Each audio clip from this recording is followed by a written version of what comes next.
Hello, I'm Brocorda. I'm the guy who doesn't like Sonic Frontiers. When I first played the game, I was willing to give it the benefit of the doubt. It was alright, I said. The cons outweigh the pros, I said. And I mean, the game was going to get DLC anyways, so surely it would get better, right? It got worse. I have so much to say about Frontiers as a whole, but trying to make a video covering everything wouldn't be efficient at all.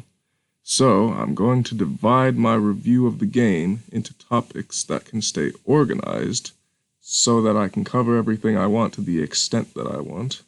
As the title says, I'll be covering the game's story in this video, including the narrative and characters, and if you don't want spoilers, you should skip out on this video because I'll be spoiling the main game and its DLC. With that out of the way, let's cover the story. First, I'd like to summarize the story for context. Eggman tries to harness the Ancient's technology, but gets stuck in cyberspace. Sonic and company try to find the emeralds, but get stuck in cyberspace. Sonic escapes and has to save his friends. A strange voice tells Sonic what to do. A ghost girl tells him to leave, but Sonic doesn't listen. A Titan beats up Sonic, so he needs to collect the emeralds to defeat it. He collects the emeralds, defeats Giganto, and flies to the next island. Rinse and repeat twice until we get to the fourth island. Sonic is suffering from cyber corruption, but has to climb 6 towers. We get big lore drops, but it doesn't matter because Sonic is paralyzed by the cyber corruption. Sonic's friends are freed from cyberspace, including Eggman, but it also frees a horrible evil. Sonic's friends sacrifice themselves to cure Sonic, and he teams up with Eggman and Sage to beat the true enemy. He gets the emeralds and defeats the final Titan. Now he has to defeat the final boss. The end. Sage pilots the Supreme Titan and teams up with Sonic to defeat him. The end nearly self-destructs, so Sage sacrifices herself to stop it. Sonic returns home with his friends, while Eggman mourns the loss of Sage. So the story starts off okay, with Eggman having a big plan and Sonic and company trying to get the emeralds. Sonic escapes cyberspace via plot armor, basic stuff. We introduce the mysterious voice, which ends up being the end. It's a poorly executed twist villain. He has no redeeming qualities. He just tells Sonic what to do for no reason. Anyone could tell that this guy was a villain. All you had to do is make him sound benevolent or have him beg Sonic for freedom. He should seem innocent up until his reveal as a villain. Instead, he sounds downright sinister and ominous, suspicious right off the bat. Adds nothing to the story. Doesn't even really give Sonic any good advice, just beat the Titans, clear the towers, break the walls between dimensions, whatever that means. Tweety Bird was a better surprise than this, no cap. Next we see Sage, who tells Sonic to leave, but doesn't tell him why. Naturally, Sonic doesn't listen, because he wants to save his friends. Instead of explaining why Sonic is in the wrong, Sage just hovers around like a nuisance, threatening Sonic and telling him to do the opposite of what he's doing. In other words, offering nothing to the story. It's reasonable to have a character that knows everything, withhold information to keep from spoiling the big twist. However, if Sage told Sonic the truth, they could have saved a lot of hassle and streamlined the story rather than artificially hiding info that isn't very well hidden to begin with. It's important to strike a balance between proper pacing and realism to maintain immersion and engagement.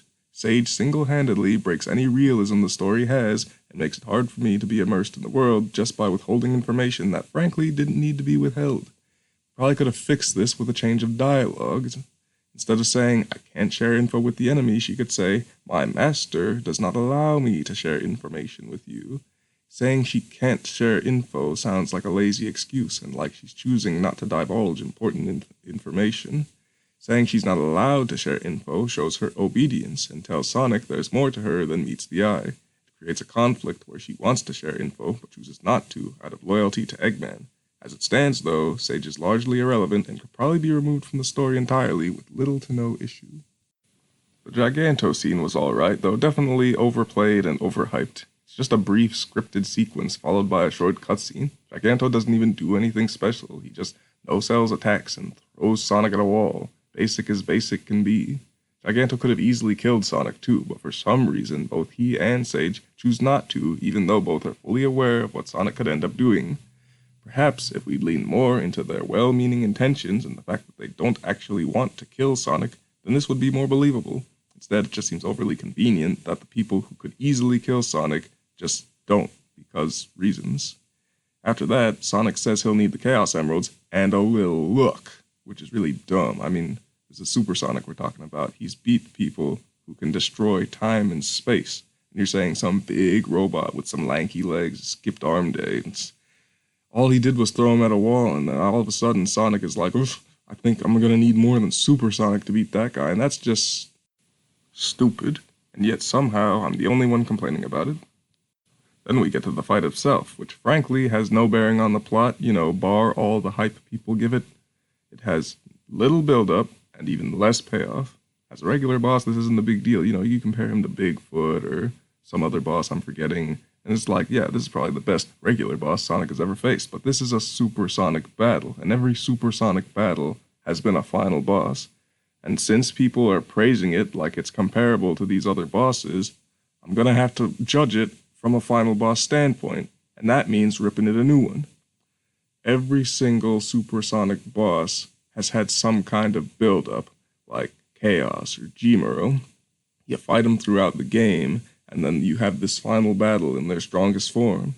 You got the Bio Lizard, he doesn't show up for most of the game, but when he does show up, you fight a regular boss, and then he's the final boss after that. Like, you get some sort of build-up to the final boss. They have a role in the story, there's relevance and pacing, but Giganto gets like a minute of screen time before his fight, and then you kill him. And you never see him again except for some flashbacks and some extra game modes and minigames that have no bearing on the plot. By the time you find out his relevance, Giganto is long dead. On top of that, old bosses had payoffs, You defeat Perfect Chaos, and you cure his rage. You let him live in peace, even though he was corrupted by all the badness of the Knuckles clan. And you save the city and the world. You defeat Ultimate G-Muro, you turn him back to normal, you get to turn him back into a good guy. You defeat the final hazard, you save the planet from the arc impacting Earth. And it's like, there's a reward, there's a payoff, there's a ending to the story. Giganto doesn't get any of that because he isn't the final boss. He's no different than Bigfoot in terms of actual story relevance, other than, oh, I was built in the past to fight the end. I'm a big deal, and I'm also literally big. No. He's doesn't contribute to the story. He really doesn't. And I don't think anyone can make any real argument in his favor to make him important. He feels disconnected from the main plot, even though he's in all the advertisements, and people make a big deal about him, like he's the biggest, baddest dude that Sonic's ever fought, but he isn't. He's pointless. He's just an obstacle, an obsolete object that stands in your way. And all the Titans are like this, except for the last one, and I'll get to that later. Then there's the cyber corruption, which is really bad. We don't know why it afflicts Sonic, we don't know what it does, and nothing about it makes any kind of sense.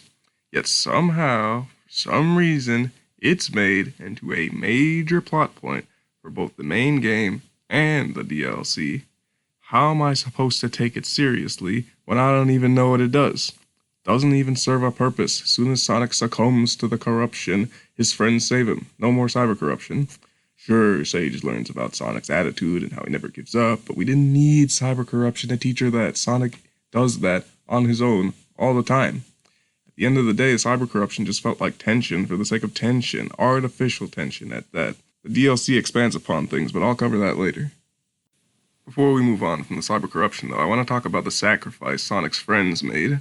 On paper, it's pretty cool, Sonic's helped them so much throughout the game, and in the past, it makes sense to have this sort of shift where the friends who don't do as much as Sonic help out Sonic in this big way. But we don't know anything about the cyber corruption, so the whole curing it not only doesn't feel that impactful, but doesn't make any sense. What did sacrificing themselves actually do to cure the corruption? How did they know how to do it? And what did they do? There's so much left unexplained that it just breaks the immersion and leaves you wondering what the heck happened. What was the importance of that? We've spent the entire game trying to save Sonic's friends. The main goal of the entire game was to save Sonic's friends. By having them sacrifice themselves, you throw the main plot out the window and replace it with defeat the fourth Titan, defeat the end. Characters that don't have nearly enough importance or focus to be the main plot are suddenly taking the main plot from the main plot. And it's like, wow, Sega's really pushing for these titans and bosses, aren't they? When they're kind of the least interesting part of the game. As the player, what did I accomplish by succumbing to the cyber corruption and saving my friends? I saved them just so they could become unsaved so I could do another task that reared its head at the last minute. Where's the payoff for my efforts? If there was no cyber corruption to begin with, we could have just had Sonic's friends join him for the final island instead of shafting them for the rest of the game. And that would have been a really easy fix for a really big problem. Now on to Supreme, the fourth and worst Titan. He doesn't get a surprise reveal, he just shows up in a flashback, so no, shows up on the island, beats up Sonic, and then you have to collect the emeralds to go stop him. You don't even have to climb him to get the last emerald. Eggman just gives it to you and you fight him just like that. You won't see Supreme until you actually encounter him in battle. There's no build-up. Like, there's less build-up here than there is for all the other Titans, and they had very little build-up. But if there's one thing I can say for Supreme, it's that his fight has payoff. Because after you defeat him, Sage pilots him to fight the final boss. So I can give him that. Speaking of the final boss, End is a lousy enemy. Ignoring his boring yet symbolic design, dude just keeps on talking. Drones on and on about being the greatest, most powerful enemy Sonic's ever faced, but all he does is shoot some little bullets. Ooh, I destroyed some stars. I'm really big. But I mean, Solaris and the Time Eater warped and destroyed all of time. And you're telling me the biggest, strongest dude ever doesn't even have a face? Doesn't even destroy a solar system? He's like... He feels almost bottom of the barrel compared to all the other bosses. All talk, no action. I can barely even hear his monologue because I'm busy gunning him down. He claims to be the most impressive, but he's like one of the most unremarkable final bosses in any Sonic game. I'd go on more, but this video is about the story, so I'll talk about the end in another video. So that's all for the main story, but what about all the new lore? Here's a brief summary. Starts with the Ancients, ancestors of Chaos, living on their home planet, using the Chaos Emeralds to power their inventions. One day, the End showed up and destroyed their planet, so the Ancients fled to Earth, where they found the Master Emerald. They set up a new home and seemingly created a realm called cyberspace to store info and memories. However, the End found them again, so they built numerous defenses to counter it. The End destroyed much of what they created, but in the end, they used the Titans to seal the End in cyberspace. Everything after that is highly speculative, but it's confirmed that the Ancients somehow devolved into Chao, and somehow Chaos was formed through a vague mutation in Chao DNA. Starting with the whole Chaos ancestry thing, it's frankly kind of bizarre. It seems like a neat way to expand upon Chaos as a character and the history that surrounds him, on paper that is. In execution, though, Chaos has nothing to do with the Ancients or the game at all. The Ancients add nothing to Chaos, Chaos adds nothing to the Ancients. They look similar, but they don't have anything to do with each other, and they just feel completely disconnected. Makes the ancestry seem forced and, like, pointless. The Ancients are geniuses. Well, where's Chaos's intelligence? Chaos was really strong and could absorb emeralds. What are the Ancients doing? Not that.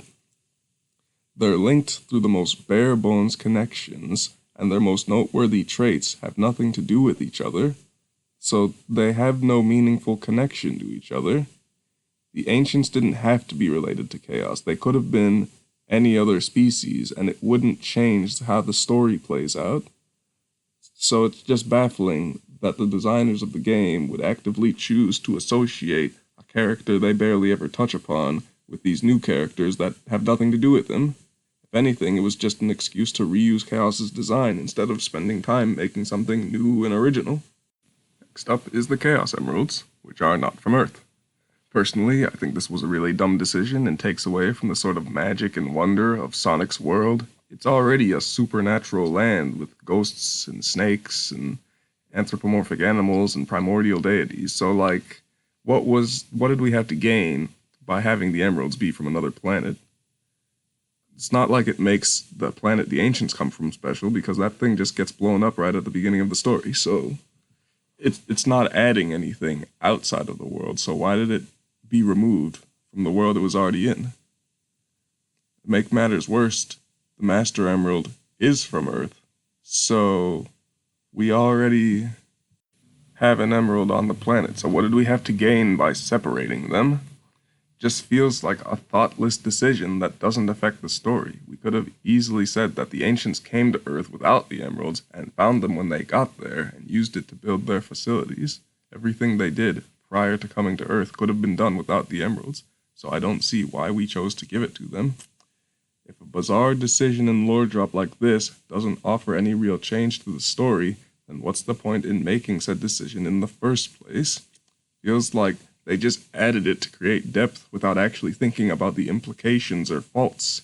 It ends up feeling very artificial, which breaks immersion all over again. Besides the vague connection between the ancients, Chaos, and the Chao, the rest of the backstory is fine.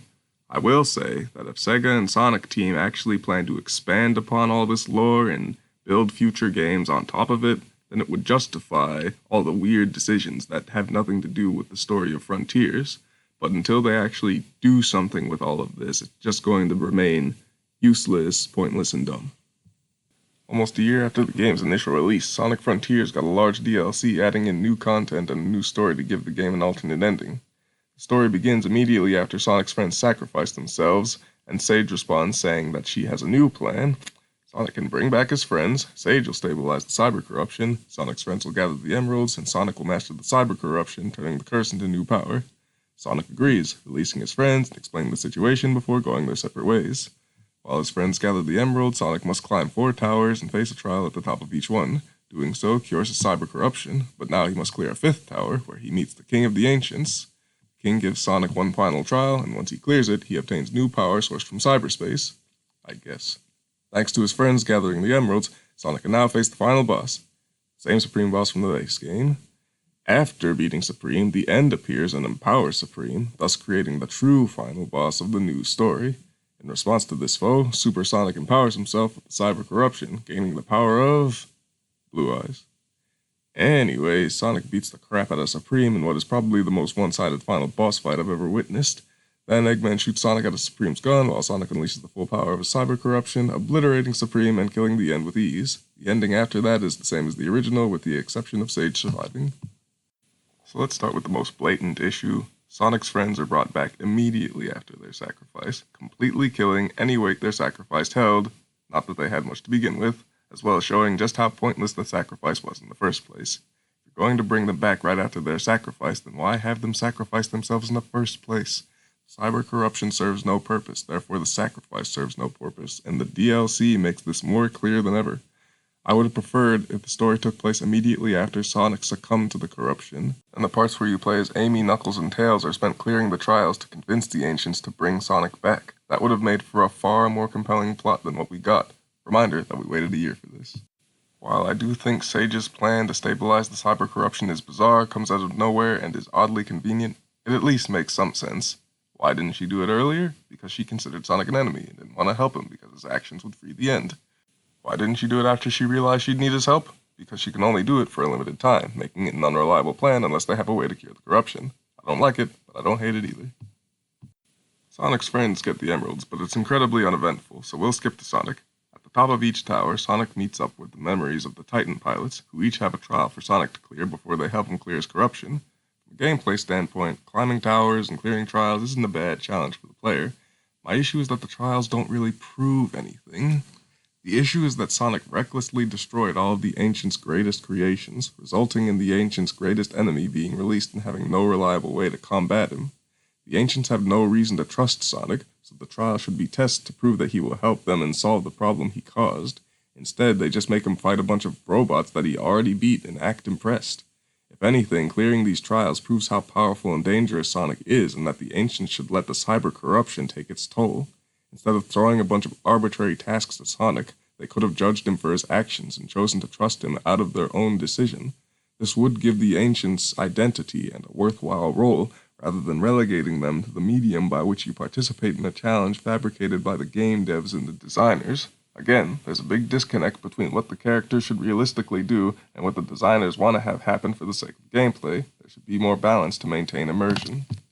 After that, Sonic meets up with Master King Koko, the leader of the Ancients, shrouded in darkness, even though he looks exactly the same as the other Ancients.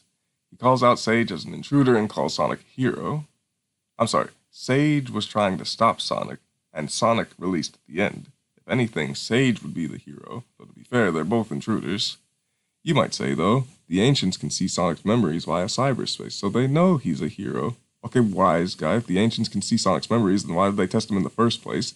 If that were the case, they'd know his intrusion was accidental and he didn't know the island was off limits. They'd know Sonic only destroyed the Titans to save his friends. They'd know that Sonic has triumphed over foes just as bad as the End, that he's the most qualified person to defeat the End, and that he can be trusted. So either the Ancients treat Sonic like a hero even though everything they've seen of him makes him a villain, or they treat Sonic like he needs to earn their trust even though he's the greatest hero in the universe. Either way, it makes the Ancients look incredibly ignorant, which is stupid because the Ancients are supposed to be geniuses. At the very least, they could have given Sage a little credit for at least trying to stop Sonic. It's not like the Ancients did anything more than she did. A simple, "thank you for your efforts, intruder, we will take it from here," would have sufficed.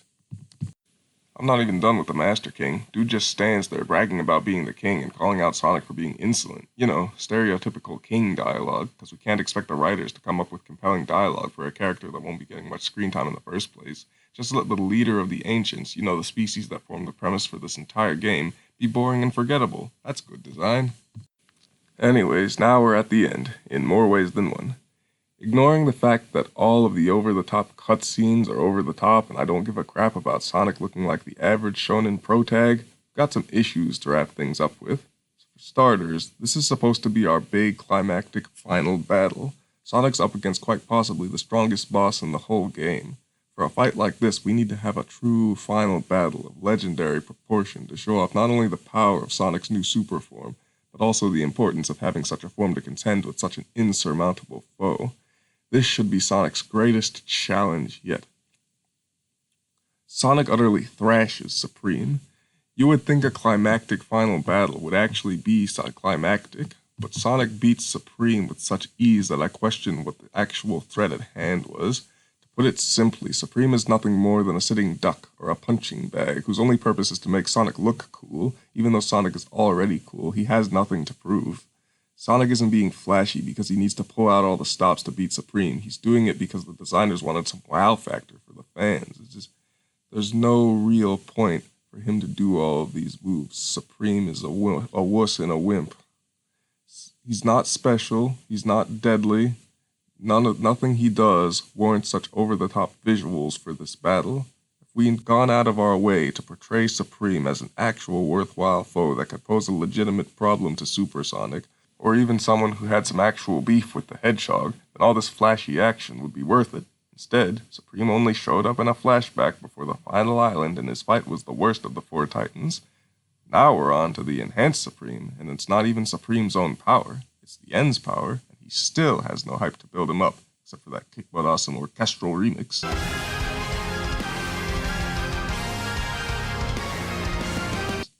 This is the true final ending, and we don't even get a proper build-up or setup. We just get a new boss tacked onto the old one. Remember that we waited a year for this. After that, we get the final sequence where Sonic unleashes the full power of his cyber corruption to win the battle. Except Sonic was already winning. Why does Eggman say it's now or never? Why does Sonic utilize a power that could seriously harm him? What warrants taking such a big risk and throwing out such a strong attack when the fight is practically won? They weren't at risk. They weren't under a time limit, so why did they rush it? They could have won the fight just fine as they were. I think this is just another case of the designers wanting wow factor with none of the build-up or payoff, which completely takes away from any weight or hype the scene might have had if we'd simply designed it better. Maybe have Eggman say, "Sonic, that thing won't go down unless you give it everything you've got." Or have Sonic say, "I'm running out of rings. I need to finish this now." Either of these would have been a great way to transition into Sonic using the full strength of his cyber corruption to defeat the End and Supreme. You know, a sense of desperation that spurs the use of such a last resort attack. Instead, we just get some lazy, bare-bones excuse to go, "Whoa, look, Cyber Sonic, isn't that hype? He looks just like Fleetway Sonic." I absolutely despise this.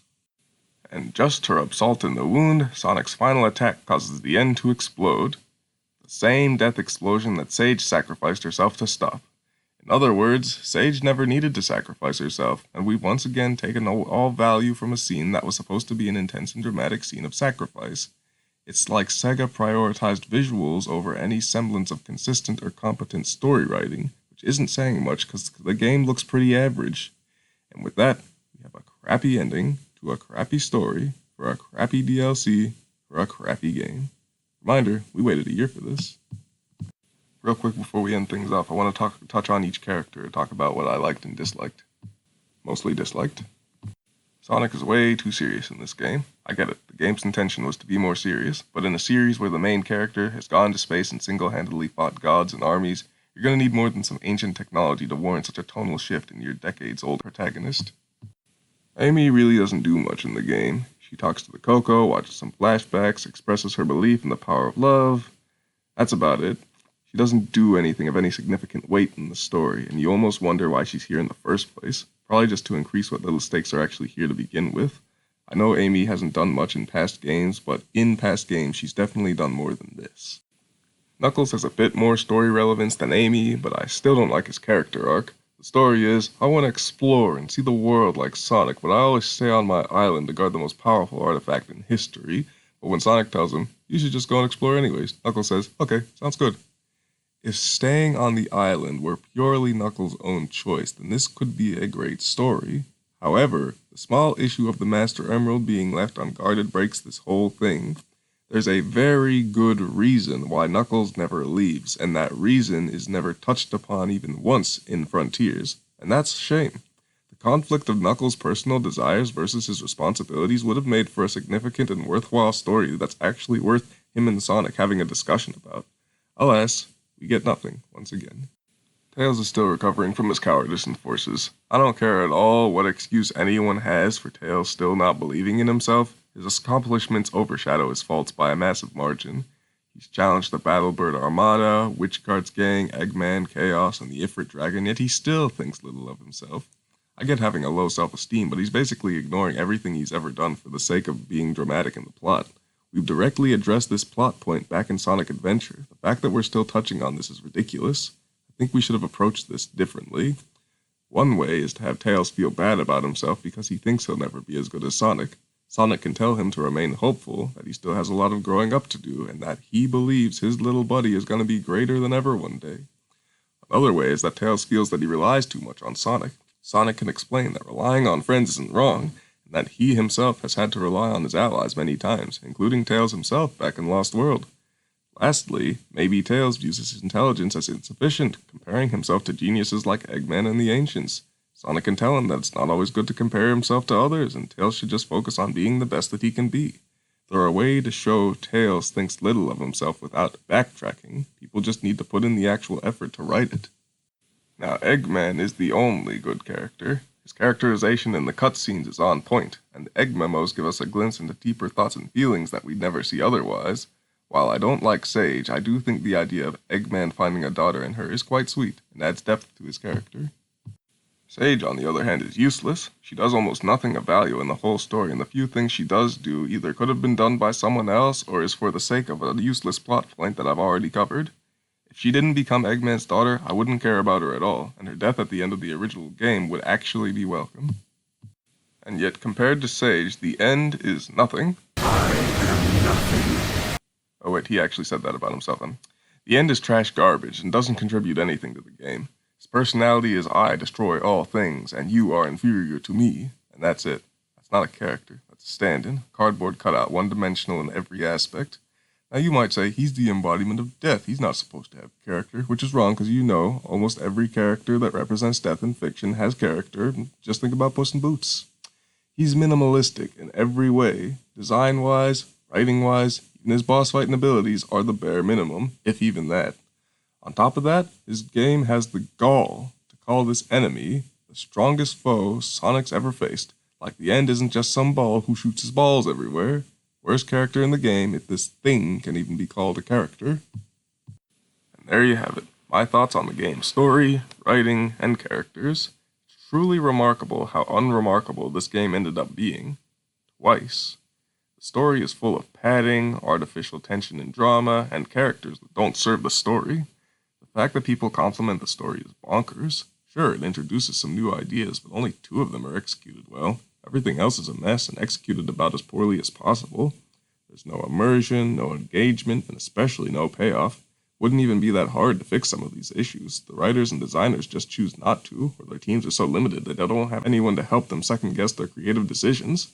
I don't know. I just know that the end result wasn't worth my time, and the fact that it sucked this bad both before and after the game's initial release says a lot. If you found this interesting, then subscribe for the next video. See you next time.